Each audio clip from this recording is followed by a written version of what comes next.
First ఏం వేయాలి? నెయ్యా? కూర కూర వేయాలి. అదిగో ఇందుకేనండి సమన్వి నేను ఫ్రెండ్ కూర్చోబెట్టను. సమన్వి చాలా డేంజర్ అల్లరి విషయంలో, అందుకే అస్సలు ఫ్రెండ్ కూర్చోబెట్టనండి. చాలామంది నాకు కామెంట్స్ చేస్తున్నారు, డిఎమ్స్ చేస్తున్నారు.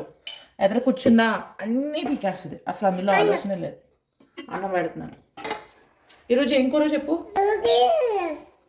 ముట్టుకోకూడదు. ఇవాళ ఏం కూర చెప్పు? Very good. ఈ అమ్మాయి ఎదురు కూర్చుంది అనుకోండి, అన్నీ ముట్టుకోదు. నువ్వు ఎదురు కూర్చుందంటే అసలు కూర కూడా ఏనేవదు. నెయ్యి డబ్బా గెంటేసింది ఒకసారి అయితే. అప్పటి నుంచి నేను కూర్చోబెట్టడం మానేసా. నేను ఇక్కడ వీడియోలో మార్చినప్పుడు కూడా కంచెం తిరగబెట్టేసింది సమన్వి. మళ్ళీ వెనక కూర్చోబెట్టి క్లీన్ చేసుకుని తినిపిస్తున్నా.